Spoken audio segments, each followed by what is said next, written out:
20 centuries ago, Seneca joked that the one thing fools all have in common is that they are always getting ready to live, but they never do it. Is that who you want to be? Of course not. Just like you, they put things off, they delayed, and they made excuses. But here are 5 easy ways that will help you take ownership of your life and beat procrastination. Let us start. The impediment to action advances action. What stands in the way becomes the way. Marcus Aurelius. Acknowledge the obstacles. Many of us face a big roadblock called procrastination when it comes to getting things done. It's that nagging feeling when we know there's something important to do, but we keep delaying it. The first thing we need to do is recognize this sneaky trickster called procrastination, which stops us from doing what we need to do. When we confront procrastination directly, we can identify what's been holding us back. It might be the fear of not doing well, or the idea that things have to be perfect. These are the obstacles that Marcus Aurelius talks about, the things standing in our way. But here's the interesting part. These obstacles aren't just problems. They're like clues. They point us in the direction we need to go. So instead of seeing procrastination as the bad guy, we can view it as a guide. It highlights where we need to grow and what we need to change. The key is not to blame ourselves for procrastinating, but to use that knowledge to take action. As Marcus Aurelius said, what stops us can actually motivate us. Whatever stands in our way can become the way forward. Think of your many years of procrastination, how the gods have repeatedly granted you further periods of grace, of which you have taken no advantage. It is time now to realize the nature of the universe to which you belong, and of that controlling power whose offspring you are, and to understand that your time has a limit set to it.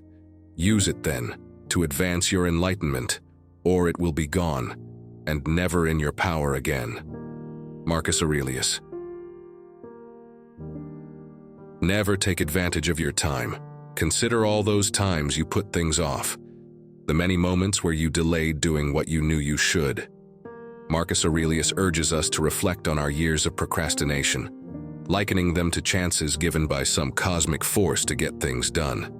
These opportunities, these extra chances, are like gifts from the universe, and yet we often let them slip by without making the most of them. The key idea here is that time is a finite resource. It's not an endless well. We're part of a universe, and there's a force guiding it all. Marcus Aurelius prompts us to grasp the reality that our time is not limitless, and that we need to wake up to the fact that we are connected to something larger than ourselves. Don't waste time. If we don't seize the chance to learn and grow, that time will vanish, and there's no getting it back.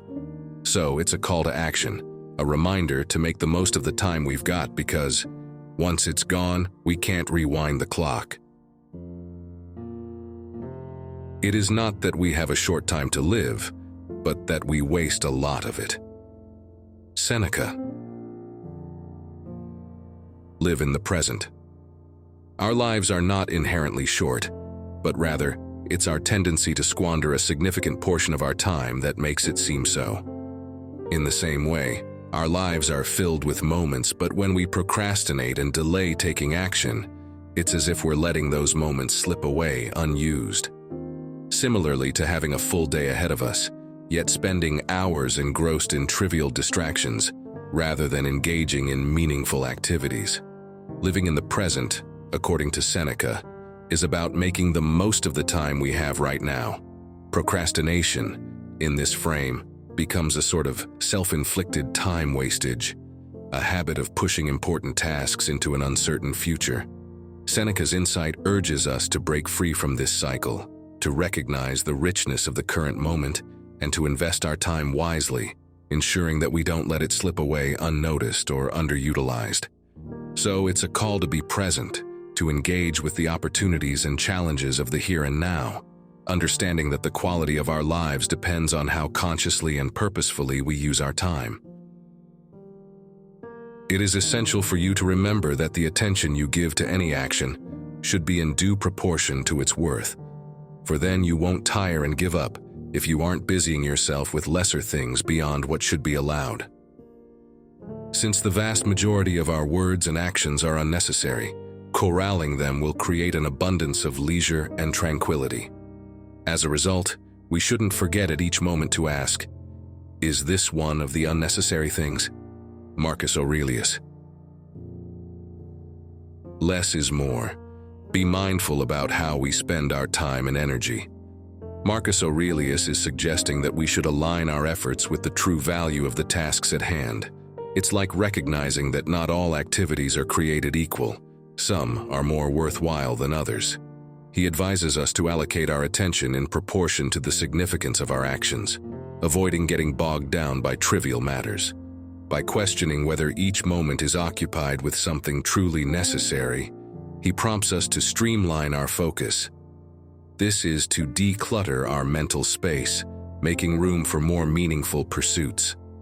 Imagine if you could cut out unnecessary small talk and minor distractions. You'd have more time to relax and reflect. This philosophy advocates for a less is more approach, asserting that by minimizing our engagement with needless tasks, we create a surplus of both leisure and tranquility.